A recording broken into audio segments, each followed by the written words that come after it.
Hey y'all, so I'm here to watch the new horror movie Mr. Crocket on Hulu. It came out October 11th, so I'm going to watch it live and review and recap it with you guys, so there will be spoilers. And the description of the movie says, a single mother thinks she's found the key to calming her child down, a VHS copy of a strange children's program named Mr. Crockett's World. However, a darker, bloodier secret waits to invade their home from inside the tape. And I saw a different description before that basically says he comes and kidnaps the kids and brutally slays the parents.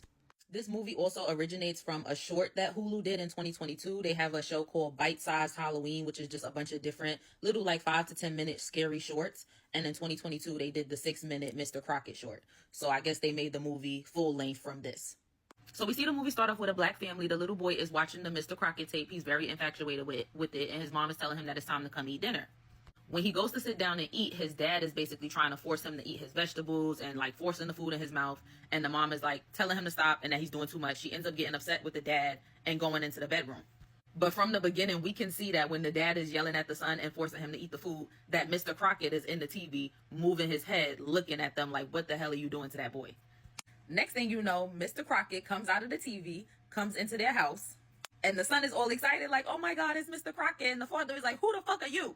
So he got the father all restrained, and now he forcing the father to eat a plate of something he don't want to eat, which is like some worms and shit.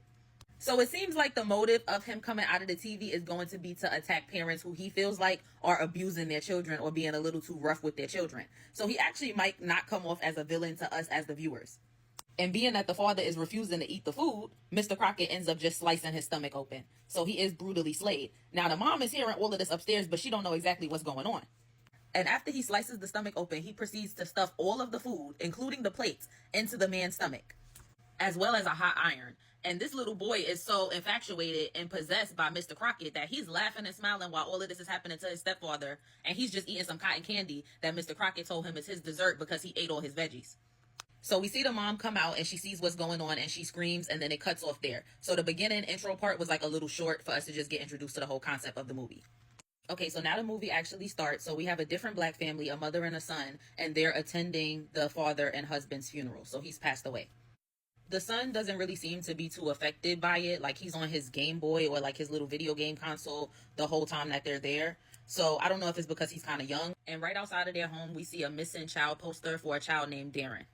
So they're at like the repast and the little boy is like, oh, I'm bored. Can I go outside? So the door was cracked and the mom was like, yeah, just stay right there where I can see you. So the other people that was at the repast was like, oh, he got a mouth on him. What does he mean? He's bored. Like, and we're at his father's repast or funeral. And they were like, you know, with Jarrell gone, you're going to have to be the one to keep that in check. And the only way to do that is with a whooping. So while the little boy is outside, we see this lady come up to him. And she's talking about how he reminds her so much of her son. And he's not going to end up like her son. And she tries to take the little boy. And he's like, get off of me. And the mom was singing the Mr. Crocket song, going crazy. So then the little boy's mom came outside and she's like, get the fuck off my son before I beat your ass. And she's like, I'm just trying to warn you and keep you guys safe. He's coming. He's coming. And this mother just looks all disheveled. And I believe she's the mother of that missing boy who I told you was in the missing child's poster that was right outside of their house. So now it's nighttime and the mother and son are going to sleep. His name is Major, by the way. And Major is having nightmares and struggling to sleep and just thinking about his dad and dreaming about his dad. And we see that his behavior is just getting worse and worse. He breaks his game console that he had. And his mom was like, you know, Major, do you know how much that cost? And he was like, I don't care. She's trying to listen to all of these mastering parenting audiobooks and stuff to try to get his behavior under control.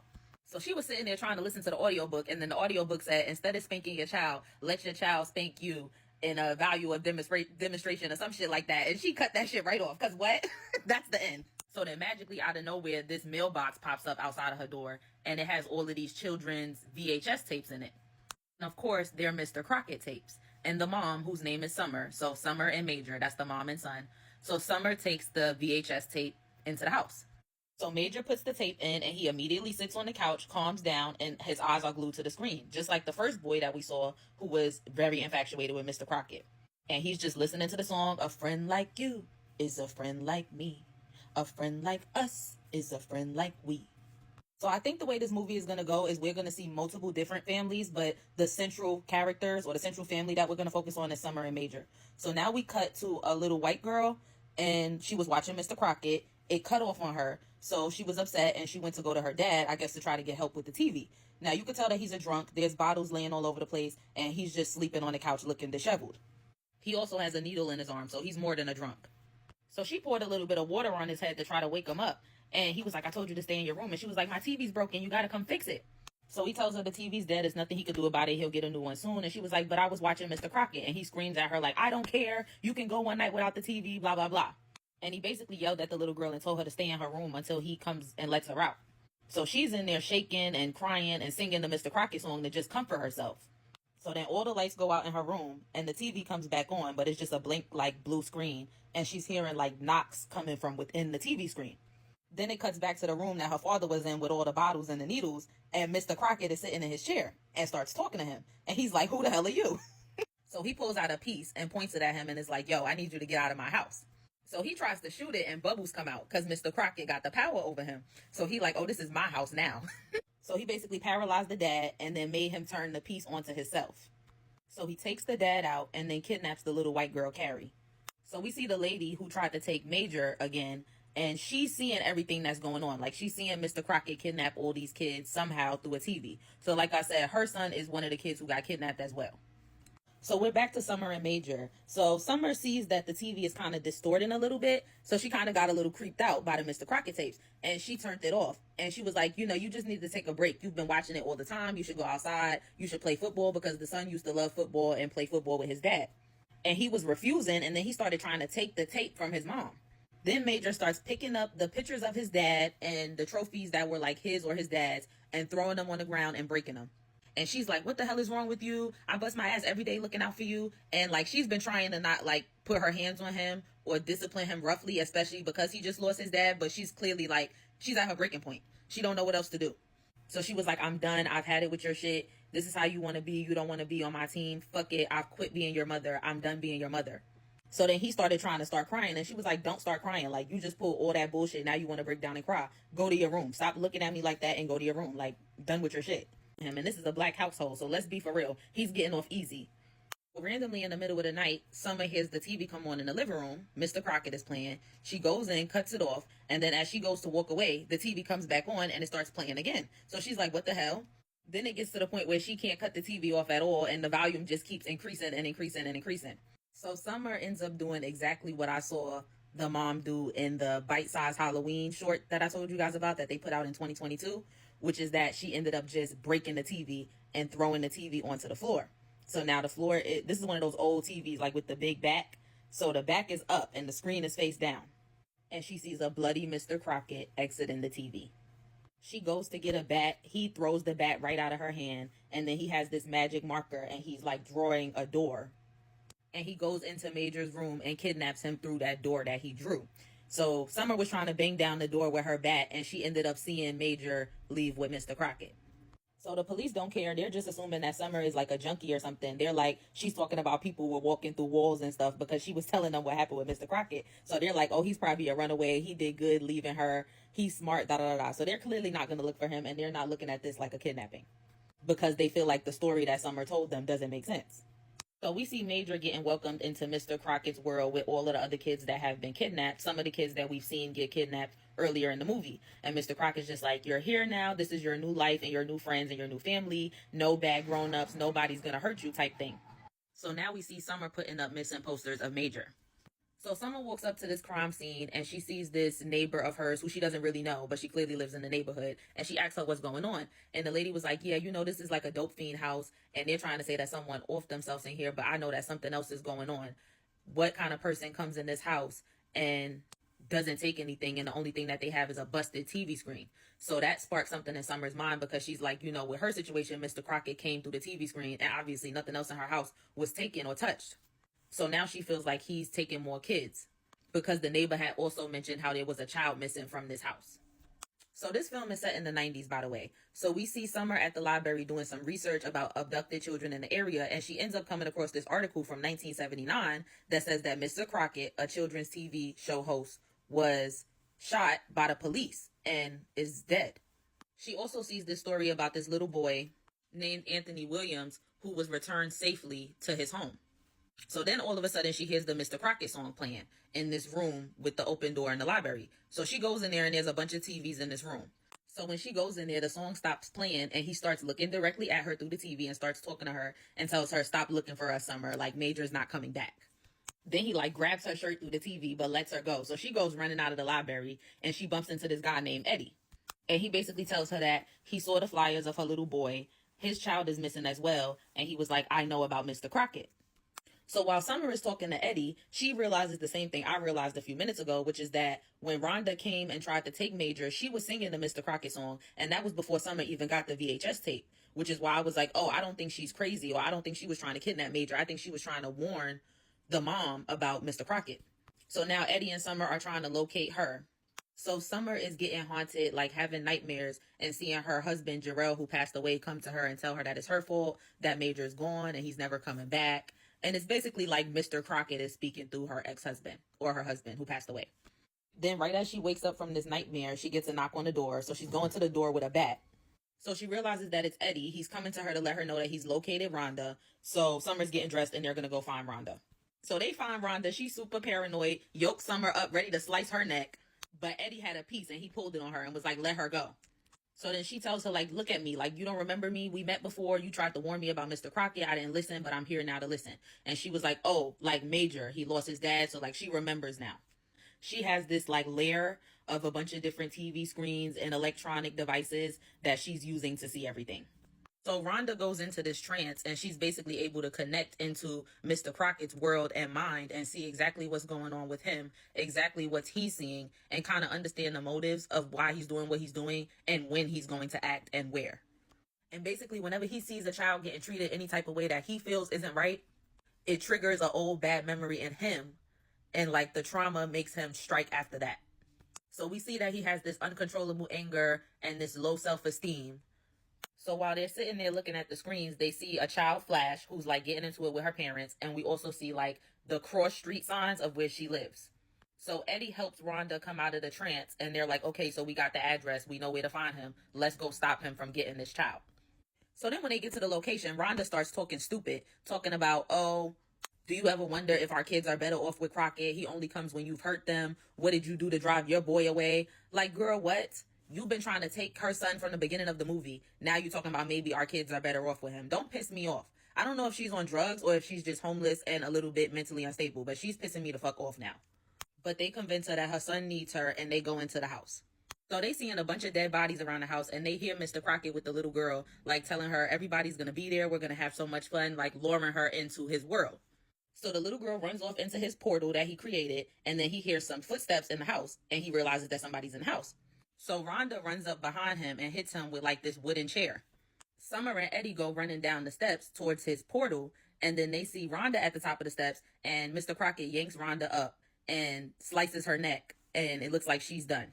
And then they see Mr. Crocket at the steps looking at them like he's ready for them to be next. So they go running through the portal into his world. It was the only other way they had to go. It was either go back up the steps and face him directly or run into his portal. Now, I told y'all before when we saw Major get to Mr. Crockett's set and he was seeing all of the other kids and like they were saying like it's no more bad parents here and it's going to be a good time. He was seeing like this very playful, you know, kid-friendly environment that he would want to be in. But you also kept seeing it distorting between this like place that looked very dark. And now I'm realizing that looks like that's where Summer and Eddie have been transported to. So I'm thinking he might have his own heaven and HE double hockey stick where he's able to have the kids be in this heavenly fun space, but he's able to transport parents to this HE double hockey stick dark place that they definitely don't want to be, where they're getting tortured and everything else. So the set that they're seeing is just this disheveled, bloody, gory mess. There are a bunch of monsters around. Eddie goes running off like a little bitch, and Mr. Crocket comes out and Summer gets captured. So Eddie goes hiding and Mr. Crocket puts Summer in this chair and she's like restrained. It's the same chair that he had the stepfather in earlier when I told y'all at the beginning of the movie he was putting the food in the dad's stomach. So it's that same chair. So Mr. Crocket brings all the kids in for a story time and Summer's trying to call Major and talk to him. And he turns his head and she can see that his eyes are all possessed and he just doesn't even really seem to know who she is or, you know. So all of the kids' eyes are just looking crazy, possessed, programmed, whatever you want to call it, child. So the story that Mr. Crocket is telling the kids is basically the story of himself and basically that when he was a kid, he also wished for better parents. His father was a very bad man. And he basically reveals that he was abused and he was the only child left who couldn't run away. And eventually he just kept eating so that he could get bigger and stronger. And eventually he made sure that his father could no longer put his hands on him because he ended him. He said he made it look like an accident so the police couldn't put him in timeout or jail. He said time out because he's telling the kids the story. So basically, that was his motivation and inspiration to start doing this and to take all the kids from the parents who didn't deserve their kids so that he could be a good parent to all those kids out there in the world. And he said that everything was going well on his show. And one day he met this boy on set who had very sad eyes, and he knew that there was something wrong at home. Whole time, Eddie is still hiding, watching, and everything, and not doing nothing.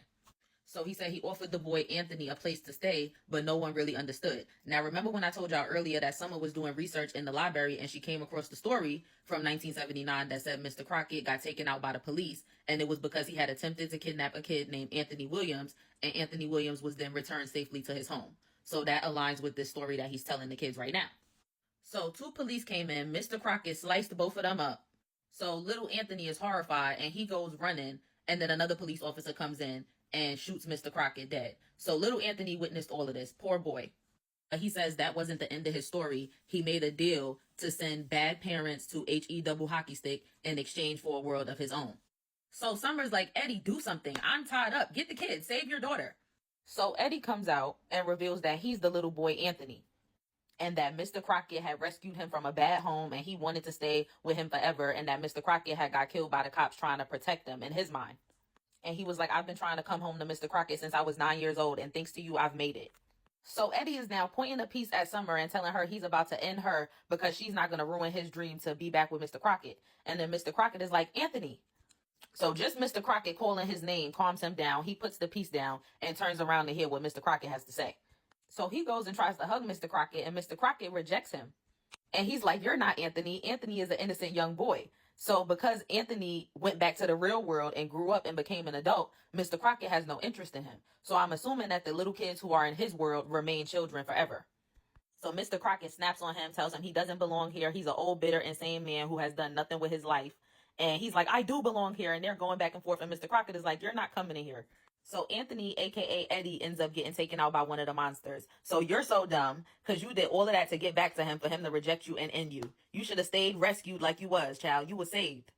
Talking about you've been trying to get back since you was 9 years old and you a grown-ass man and just led yourself to your own death. Idiot. Mr. Crocket is just playing in Summer's face, telling her she needs to take deep breaths and laughing at her and stuff. I will say, I'll give y'all my review right now while we're in the last 20 minutes of the movie. I feel like this movie is kind of funny and kind of scary. Like, it's not super scary, so if you're looking for like a real crazy horror, this is not for you. But it has some comedy aspects to it, but it does have some horror aspects to it. But I would say that it's horror that's suitable for all ages. I really don't like super scary horror movies, and if I do watch them, I definitely won't watch them by myself or once it's getting dark, and it's like 8 p.m. now, and like I said, I'm towards the end of the movie. So like I said, it was decent enough that I could watch it on my own and when it's getting dark.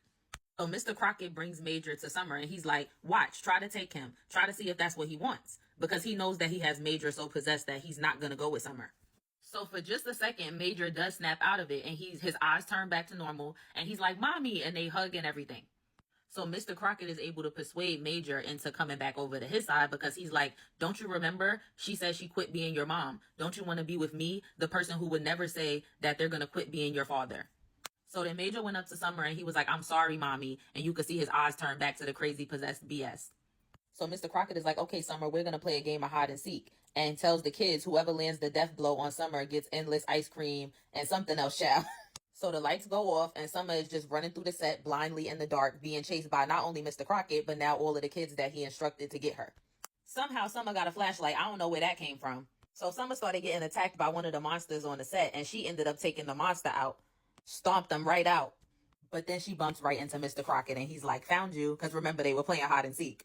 So Mr. Crocket brings Major to Summer, and he's like, you're going to have to do the same thing that I did to my dad so you can become a special boy, and gives him like this sword so that he can end Summer. One thing I will say about this movie is he's clearly mentally ill. Like, he thinks he has a good motive, but all of these kids aren't really getting abused. Like, some of them were. Like, that little white girl that I told y'all about earlier in the movie who had the dad who was, like, on the needles and the bottles and telling her to stay in the room. Yeah, that's abusive. But what Summer was doing, that wasn't abusive. Major was wilding, and she was stressed herself because she was losing her husband. And she snapped on him and said something that she shouldn't have said. But she wasn't abusing him and putting her hands on him or verbally abusing him like that on a regular basis. It was just one time that she snapped. So it's like, this is not warranted. So while the movie was entertaining and everything, I am going to rank it a 7, not an 8, a 7. Because it's just not that scary. And while his motive kind of makes sense, it's like kind of sort of doesn't. not with the cases that we're being shown all the way through the movie. So earlier in the movie, Summer had gave Major this whistle and was telling him, like, anytime you're going through something, you can blow the whistle for me or I'll blow it for you. And it was to remind him of his dad, because remember, him and his dad had connected through sports and football, and he was like a coach and stuff. So she blew the whistle and Major looked like he came out of the trance, but then he hugged Mr. Crocket and started walking back towards her with the sword like he was about to still end her. But then Major goes up to Summer and he basically acts as if he stabs her, but he drops the sword. And Mr. Crocket is all hype thinking that Major has done it. But what Major actually did is, remember when I told y'all she blew the whistle and it looked like he came out the trance, but then he hugged Mr. Crocket. When he hugged Mr. Crocket, he actually took the magic marker. So now he's handing the magic marker to Summer. And Major and all the kids' eyes go back to normal. So now Summer has the magic marker. And remember, she's able to turn that into whatever she wants to turn it into. So Mr. Crocket tried to run at Summer and she used that magic marker and sliced him up. So Summer takes Major and all of the kids through the portal back into the regular world, but we do see that Mr. Crocket is still able to wake up and he's trying to crawl to the portal and tell the kids playtime is not over. So she hasn't completely taken him out. It's given he's like Michael Myers and he'll keep coming back and coming back. So a while later, we see that Rhonda actually survived and that Summer is able to also reunite Rhonda with her son who was missing and taken by Mr. Crocket. So it seems like everything's getting back to normal. Major is outside with Summer playing football. They threw out the VCR set. But then we see Summer having a meeting with a guidance counselor from Major school, and she's showing Summer all of these pictures of teachers' arms bruised up and saying that it came from Major and that they can't put their staff at risk. So the guidance counselor was like, well, we always start with the parenting, and I'm not accusing you, but is there maybe a male parental figure in his life who might be a bad influence? And she was like, well, Jarrell, Major's father, passed away recently. And she's like, oh, what about your new boyfriend? And Summer's like, I don't have a new boyfriend. And she's like, well, Major is all around the school telling the kids about his new parental male figure, and they're scared that the guy's going to come get them and snatch them up through their TVs. And then we see that while this meeting is going on, Major is upstairs drawing this picture of himself, Summer, and Mr. Crocket, labeling them as Major, Mom, and Dad. So then we see Major's box of markers start rattling. And when he opens it, Mr. Crocket's magic marker appears. And we hear Mr. Crocket in the background like, that's my boy. And Major is smiling at the marker. And then the credits roll. So that leaves the storyline open for a potential Mr. Crocket 2. And we really don't know what's going to end up happening to Major. As of now, he's back with Summer, but he's still having issues and he's still thinking about Mr. Crocket. And now, because he has the magic marker appearing, I'm sure he'll be back in communication with Mr. Crocket and possibly being taken again.